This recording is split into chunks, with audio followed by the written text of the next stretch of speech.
안녕하세요. 돈을 공부하는 남자 수페TV의 수페입니다. 오늘은 ISA를 만들어 놓고 활용하지 않는 분들에게 바치는 영상입니다. 실은 제 아내가 이 영상을 꼭 보기를 바라는 마음인데요. 2022년부터 ISA를 만들라고 이야기했는데 2년이 지난 2024년에 만들었고 입금도 전무한 상태입니다.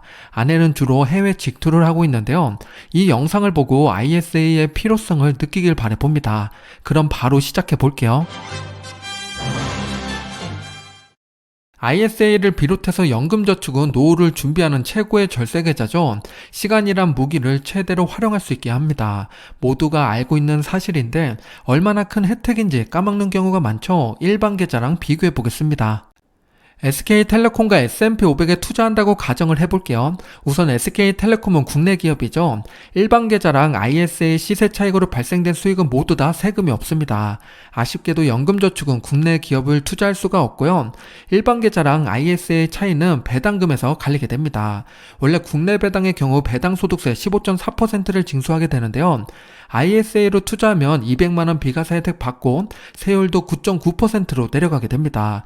심지어 이 9.9%의 세금도 바로 내지 않고요. 계좌를 해지할 때 한 번에 징수하게 되는데요. 즉 과세현 효과가 발휘되게 됩니다. 오른쪽으로 넘어와서 S&P 500 투자를 보면요. 우선 배당금은 해외에서 들어오기 때문에 15%가 부과됩니다. 이게 올해 바뀐 부분이죠. 모두 동일해졌습니다. 시세 차익 부분을 보면요. 일반 ISA 연금순으로 세율이 내려가죠. 연금저축이 제일 저렴하지만요. 원금까지 합산해서 계산되기 때문에 수익이 적을 때는 ISA가 더 큰 효과를 발휘하게 됩니다. S&P 500 수익률 기준으로 계산을 해보면요. 17년 차까지 ISA가 좋고요. 그 이상은 연금저축이 좋습니다. 연금저축에 공제받지 않는 원금이 포함되어 있다면요.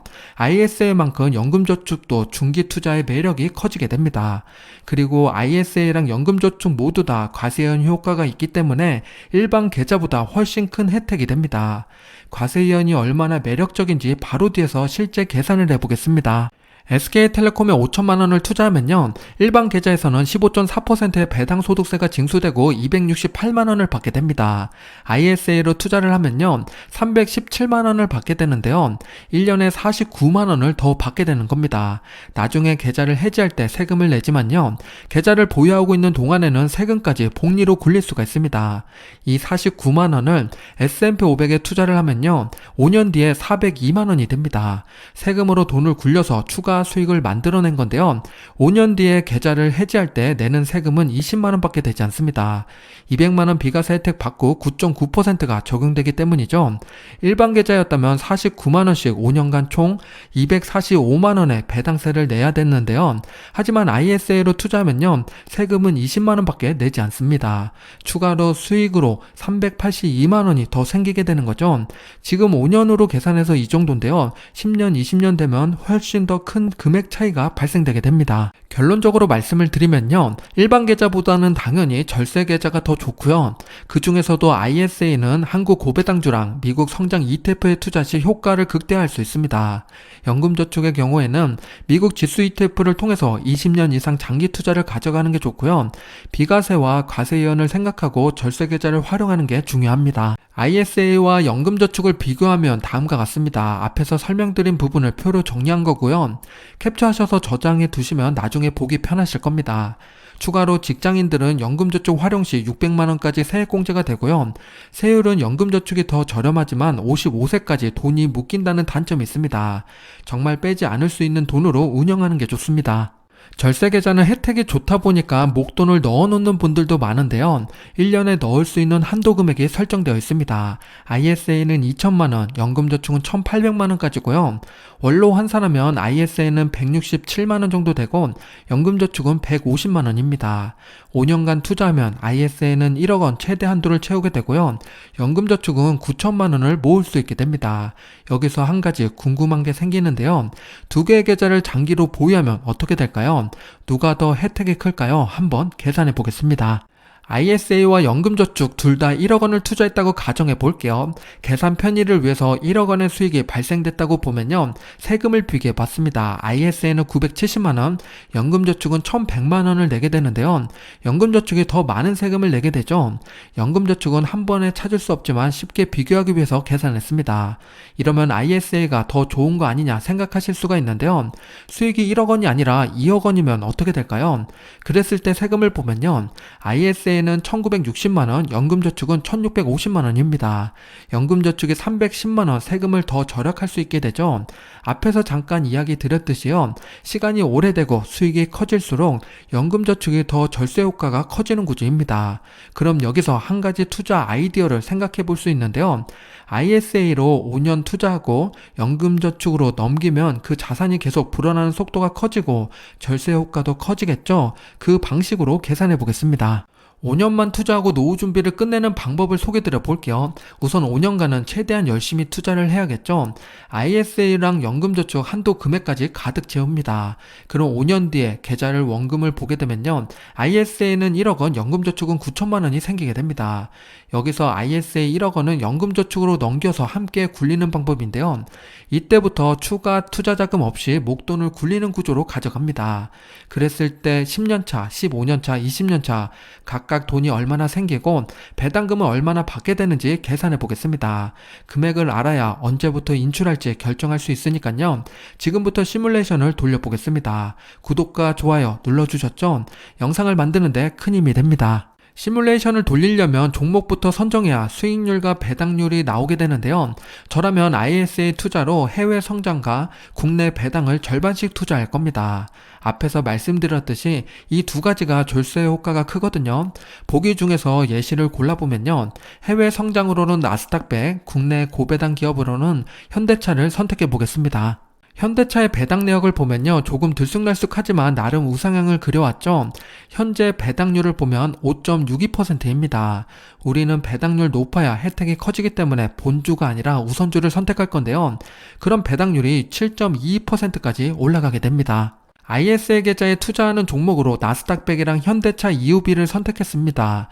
5대5로 투자한다고 가정하고 최근 10년간의 데이터 기반으로 계산했는데요. 5년 뒤 자산이 얼마나 불어날지 보겠습니다. 우선 원금은 1억 원이 되고요. 수익은 3,690만원, 배당금은 1,389만원입니다. 총 수익이 5,079만원이 되는 건데요. 5년간 50% 정도의 수익이 발생되니까 선방한 겁니다. 이제 주식을 팔고 ISA 계좌를 해지하면 세금을 징수하게 되는 건데요. 얼마나 세금을 내는지 계산해 보겠습니다. 총 수익이 5,079만원이고 국내 기업 투자로 발생된 수익은 빼야겠죠. 754만원을 빼주게 됩니다. 그리고 비과세 200만원 뺀 다음에 9.9%를 적용하면요. 세금은 408만원입니다. 5천만원 정도 벌었는데 세금이 400만원 정도 되니까 8% 정도의 세금이 나가게 됩니다. 일반 계좌라면 세율이 15%인데 훨씬 저렴한 구조입니다. 다음으로 연금저축 계좌에서 투자할 종목을 선택해 보겠습니다. 여기는 개별 종목을 투자할 수 없기 때문에 해외 ETF를 반반 투자하는데요. 해외 성장으로는 나스닥 100, 해외 배당으로는 미국 배당 다우존스를 골랐습니다. 제가 좋아하는 조합인데요. 이렇게 5년간 투자면 어떻게 되는지 계산해 보겠습니다. 투자 원금은 1년에 1,800만원씩 5년 동안 총 9천만원을 넣었고요. 수익은 4,283만원, 배당금은 566만원입니다. 배당금은 배당소득세 징수하고 나온 실제 금액을 계산했으니까 참고해 주시고요. 그래서 총 자산을 봤더니 1억 4천만 원이 됩니다. 추가로 ISA로 발생된 총 자산은 세금을 징수하고 1억 4천만 원 정도가 있는데요. 이 둘을 합하면 2억 8천만 원입니다. 여기까지가 우리가 5년간 열심히 모으고 불린 돈인 거죠. 5년간 열심히 준비했기 때문에 이제부터는 추가 투자금 없이 자생해 보겠습니다. 지금까지 내용을 정리해보면요. 5년간 ISA로 1억 원, 연금저축 9천만 원을 투자했습니다. 총 원금은 1억 9천만 원이 되고 ISA 자금을 연금저축으로 옮기면요. 불어난 자산까지 모두 합해서 2억 8,500만 원이 됩니다. 이 돈이 얼마로 불어나야 은퇴 자금이 완성이 될까요? 10년차, 15년차, 20년차를 계산해 보겠습니다. 저 같은 경우에는요. 41살이니까 15년 뒤 보면 56세가 됩니다. 연금저축을 인출할 수 있는 나이가 되는 거죠. 그때 과연 원하는 금액이 만들어질까요? 계산해 보겠습니다. 현재 ISA와 연금저축을 최대 한도로 계산하고 있는데요. 이 방법이 너무 극단적으로 보이는 분들도 계실 겁니다. 반대로 목돈이 있는데 어떻게 투자할까 고민하시는 분들도 계시죠? 며칠 전 제가 자주 가는 카페 사장님도 이런 고민을 하고 계셨습니다. 각자 상황이 다르니까요. 오늘은 최대 한도로 소개드리는 점 양해 부탁드립니다. 그럼 5년마다 돈이 얼마나 불어나는지 시뮬레이션을 돌려보겠습니다. ISA에서 연금저축으로 이동하는 돈은 그대로 나스닥이랑 미배당 5대5로 투자하고요. 옮기는 과정 중에 세액공제 혜택이 있습니다. 최대 3천만원의 10% 300만원 세액공제가 되고요. 동일하게 투자를 이어가 보겠습니다. 원금은 2억 8,500만원 그대로고요. 10년차 수익을 보면 2억 6,900만원, 15년차 수익은 7억 9,200만원, 20년차 수익은 18억 700만원입니다. 15년차에 총 자산이 10억 원이 넘죠? 배당금을 보게 되면요. 112만원입니다. 자산은 풍족한데 배당금만으로 살기에는 좀 부족하죠? 이럴 때 4% 인출 전략을 사용하는 게 좋습니다. 늘어나는 수익 대비 인출하는 돈이 적으면 자산이 줄어들지 않죠? 그 비율을 보통 4%라고 이야기합니다. 4% 인출했을 때 매달 얼마씩 사용할 수 있는지 보겠습니다. 15년 차를 보면요. 제가 56세가 되는 해인데요. 배당금으로 월 112만원이 나오는 구조입니다. 4% 인출하면 623만원이 추가로 발생되는데요. 이 둘을 합하면 매달 735만원을 사용할 수 있게 됩니다. 이 정도 금액이면 노후 걱정 없이 살 수 있는 돈이죠. 5년간 격하게 준비하고 10년 열심히 굴리면 이런 결과가 나오게 됩니다. 간혹 물가 상승률 때문에 700만원도 부족하다고 말씀해 주시는 분들이 계시는데요. 15년 뒤에 실제 가치가 얼마나 내려가는지 계산해 보겠습니다. 한국의 10년 물가 상승률 평균이 2.2%고요. 최근 물가가 많이 올라서 5년으로 보면 3.6%입니다. 그래서 2%부터 3.5%까지 적용을 해봤는데요. 735만원을 15년 뒤에 어떻게 됐나 봤더니 적게는 439만원에서 546만원의 가치를 갖게 됩니다. 중간값으로 보면 500만원 정도가 되죠. 이 정도면 충분히 생활할 수 있는 돈입니다. 추가로 월 500만원의 가치가 어떻게 바뀌나 계산을 해봤는데요. 15년 뒤에 대략 300만원에서 370만원 정도가 됩니다. 제 생활비가 이 정도가 되는데요. 그럼 저는 15년 뒤에 월 500만원 나오는 구조를 만들면 되는 겁니다. 적정한 물가 상승률은 2.5%인데요. 이를 감안해서 생각하시면 좋겠습니다. 추가로 500만원의 가치가 연차별로 얼마나 줄어드는지 계산해 볼게요. 저는 15년 차에 노후자금으로 연금저축을 인출하기 때문에 월 345만원의 가치가 있다고 생각할 건데요. 누군가는 10년 뒤가 될 수도 있고 누군가는 20년 뒤가 될 수가 있습니다. 이를 감안해서 노후 준비를 하시기 바랍니다. 지금까지 ISA와 연금저축의 절세 혜택을 극대화해서 투자하는 방법을 말씀드렸는데요. 제 아내가 투자한다면 조금은 다른 방법이 될 것 같습니다. 왜냐하면 각자 투자 성향이 다르기 때문이죠. 제 아내는 안정적인 걸 좋아하면서 한편으로는 성장 투자를 좋아합니다. 그래서 ISA는 S&P 500을 기본으로 80% 적용하고요. 나머지 20%를 자유롭게 성장 투자를 하는 구성을 합니다. 그 대신에 연금저축은 조금 더 안정적으로 가져가야겠죠. 앞의 방식을 그대로 가지고 왔습니다. ISA는 5년간 열심히 투자하다가 그 뒤는 연금저축으로 이동하면 끝이죠. 6년차부터는 배당금만 계속 재투자하면서 복리로 굴리면 됩니다. 여기서 신경 써야 할 부분은 해외 성장 투자인데요. S&P 500보다 더 좋은 성적을 내야겠죠. 몇 가지 ETF를 소개드리겠습니다. ISA로 재밌게 투자할 수 있는 성장 ETF는 다음과 같습니다. 분야별로 나눠놨는데요. 이 중에서 지금 매력적인 위치에 있는 ETF는 비만치료제와 인도입니다. 시기마다 저평가된 종목이 다를 수 있는데요. S&P 500보다 더 좋은 성적을 내기 위한 노력 혹은 재미를 찾으면 좋겠습니다. 앞에서 했던 방식과 동일하게 투자를 진행해 보겠습니다. 해외 성장은 나스닥 정도의 수익이 발생된다고 가정을 했고요. 5년 뒤에 총 자산을 봤더니 2억 7,041만원이 됩니다. 이때부터 추가 투자금 없이 복리로 자산을 굴리면 됩니다. 5년 단위의 자산 증식을 보면요. 역시 복리는 뒤로 갈수록 대단해지죠. 15년 차에 총 자산은 10억이 됩니다. 앞에서 계산한 것보다 조금은 낮은데요. 안정성을 높인 만큼 수익이 줄어들었습니다. 이것을 기준으로 잡고 내가 투자를 잘하고 있는지 아닌지 나중에 판단하는 기준이 되면 좋겠습니다. 투자 기간별 인출 금액을 환산해 보면요. 4%를 적용하면 10년 차에 멈추면은 월 317만 원을 받게 됩니다. 15년 차에 멈추면 692만 원, 20년 차에 멈추면 1,409만 원이 됩니다. 과연 제 아내는 지금부터 투자해서 15년 차에 이런 결과를 만들어낼 수 있을까요? 이 영상을 보고 꼭 실천하길 바라봅니다. 15년 뒤에 결과 영상을 올리고 싶네요. 연금저축 관련된 영상을 올리면 꼭 하는 질문이 있는데요. 인출금액 1,200만 원이라서 월 100만 원 이상 찾을 수 없다는 분이 계십니다. 우선 없는 게 아니라 세금이 좀 더 붙는 구조죠. 우선 작년 말부터 연 수령 금액은 1,500만 원으로 증가했습니다. 고령 인구가 많아질수록 수령 한도도 계속 늘어날 거라고 생각이 들고요. 그리고 인출 시점에 별도의 소득이 없는 상태라면요. 1,500만 원 이상 인출해도 종합소득세 폭탄이 아니니까 너무 걱정하지 않으셔도 됩니다. 지금까지 말씀드린 내용을 기반으로 ISA랑 연금저축을 투자할까 고민하시는 분들이 계실 것 같은데요. 이왕 사는 거 총보수가 저렴한 ETF를 선택하는 게 좋겠죠. 현재 시점에서 어떤 운영사의 ETF가 가장 저렴한지 살펴보겠습니다. S&P 500을 먼저 보면요. 총보수, 기타 비용, 매매중개 수수료를 모두 합해서 가장 저렴한 곳은 에이스입니다. 이번에 조사하면서 깜짝 놀랐는데요. 에이스가 보수이나 전쟁에 가장 늦게 참여했는데 이제서야 빛을 발휘하고 있습니다. 그리고 하나원큐는 금융투자협회 데이터를 보면요. 기타 비용과 매매중개 수수료가 0%로 나오고 있는데요.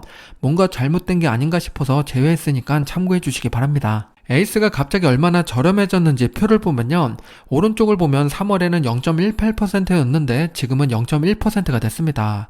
그동안 에이스에 투자하다가 총보수가 높아서 갈아타신 분이 있으면 속상할 수 있겠는데요. 이래서 크게 차이가 나지 않는 ETF는 갈아타지 않는 게 좋다고 계속 말씀드리는 겁니다. 총보수를 보면 다들 많이 내리고 있습니다. 나스닥100을 보면요. 역시나 가장 저렴한 건 또 에이스입니다. 0.124%고요. 비용 차이를 보면 총보수는 거의 비슷한데 기타 비용에서 갈리는 모습입니다. 네 곳 모두 저렴하니까요. 갈아타기보다는 본인 것을 유지하면서 수량을 늘려가는 방식이 좋은 선택이 될 겁니다. 미국 배당 다우존스를 볼게요. 여기서는 타이거가 꾸준히 낮은 총비용을 유지하고 있는데요. 자산 규모가 제일 크다 보니까 자연스럽게 나온 결과가 아닌가 싶습니다. 코덱스는 총 보수가 올라간 뒤로 내려올 생각은 않고 있는데요. 투자에 참고하시기 바랍니다. 추가로 인도 ETF의 총 비용을 보면요. 지난번에 5월달 정리할 때는 3개 모두 다 0.38%로 동일했습니다. 이번에는 코덱스가 0.32%로 가장 저렴해졌고요.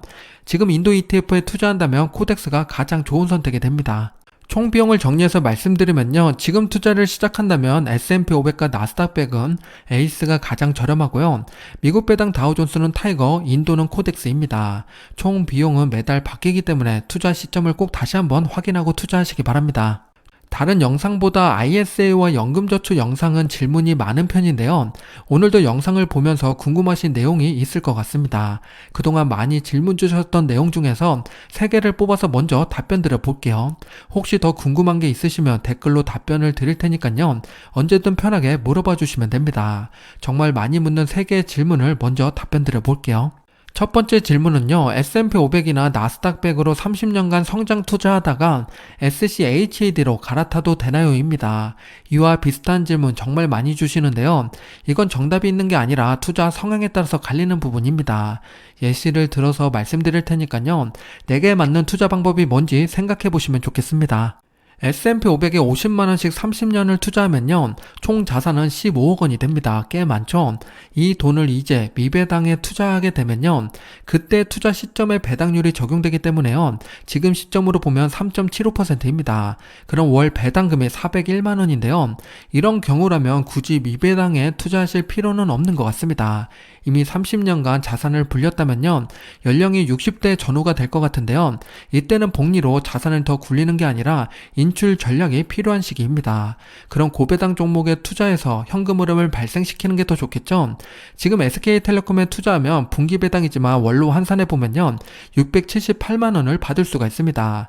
제피큐 같이 커브드콜에 투자하면요. 매달 1187만 원을 받게 되는데요. 미배당은 지금부터 30년간 투자해서 30년 뒤에 배당을 받기 위한 투자 전략입니다. 30년 뒤에 투자해서 배당받는 전략으로는 큰 매력을 못 느끼는 구조입니다. 그럼 미배당을 30년간 투자하면 어떻게 될까요? 총 자산은 8억 2천만 원으로 성장 투자보다는 약 7억 정도 자산이 모자르게 됩니다. 하지만 배당금은 완전 반대의 모습을 보이게 되는데요. 30년 뒤에 8억 2천만 원을 미배당에 투자하게 되면 월 218만 원 정도밖에 되지 않습니다. 매달 50만 원씩 투자해서 30년을 굴리면요. 월 배당금은 607만 원까지 증가하게 되고요. 35년 차에 받게 되는 월 배당금은 1195만 원까지 증가하게 됩니다.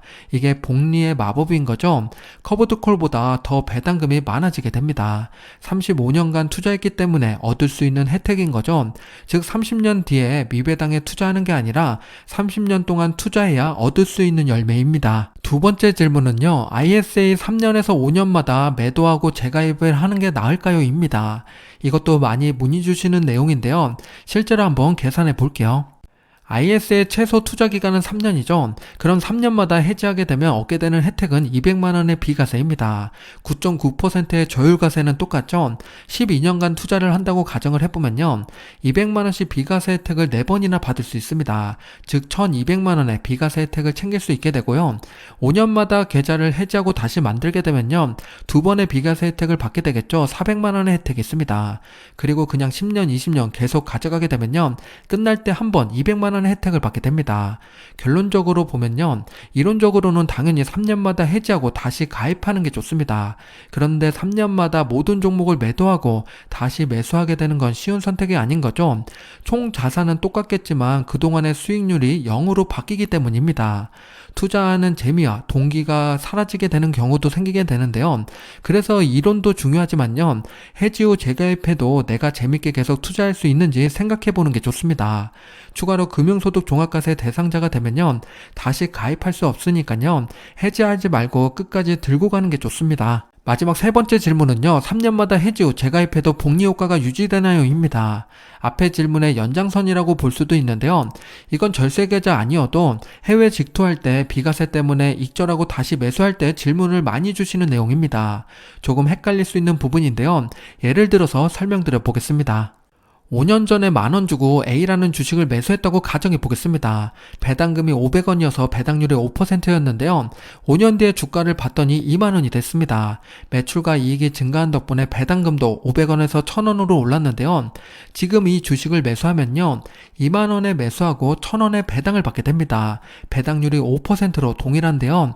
그런데 우리는 5년 전에 매수했죠. 우리의 단가는 만원입니다. 만원 투자해서 1000원의 배당을 받고 있으니까 우리의 배당률은 10%가 됩니다. 수익도 100%, 자산이 2배나 늘어난 거죠. 여기서 주식을 팔면 어떻게 될까요? 2만원이라는 현금이 생기게 됩니다. 수익 실현하면서 비과세 혜택 받고 다시 그대로 매수를 하게 되면요. 그럼 원금이 이제 2만원이 되고 배당금은 1000원이 됩니다. 배당률이 5%지만요. 배당금은 동일하죠. 바뀐 건 수익금이 원금으로 이동한 것 뿐입니다. 즉 복리 효과는 계속 유지되고 있는데요. 보이는 숫자만 달라진 겁니다. 이렇기 때문에 IS에 해지 후 재가입하는 것과 연말에 해외 직투로 종목을 매도했다가 다시 매수하는 것은 비과세 혜택을 받는 거지 복리 효과가 사라지는 게 아닙니다. 단 재매수할 때까지 시간차가 있다면요. 조금 싸게 사거나 조금 더 비싸게 사는 오차는 생기게 됩니다. SCHED의 주가랑 배당금을 함께 놓고 보면요. 둘 다 같이 오르고 있죠. 그렇기 때문에 매년 배당금이 인상되지만 배당률이 3%대에서 유지되는 겁니다. 오래 투자할수록 적은 금액으로 많은 배당금을 받게 되는 구조입니다. 오늘은 5년만 투자해서 ISA랑 연금저축으로 노후 준비하는 방법을 말씀드렸는데요. 저는 이걸 모소대나무 투자법이라고 이야기합니다. 모소대나무는 5년간 땅 위로 거의 자라지 않고 눈에 보이는 변화가 없습니다. 대신에 이 시기에 땅속 깊이 뿌리를 사방으로 뻗으면서 성장의 기반을 다지는데요. 그러다가 뿌리망이 충분히 형성이 되면요. 불과 몇 주 만에 하루에 30cm 혹은 몇 미터씩 폭발적으로 자라게 됩니다. 우리의 투자도 지금은 잘 자라고 있는지 의문이 들고 답답함을 느낄 수가 있는데요. 하지만 뿌리가 잘 자라고 있는 우리의 계좌는 그 어느 투자보다 더 높이, 더 오래 자라게 될 겁니다. 지치지 말고 함께 투자했으면 좋겠습니다. 지금까지 수페였습니다.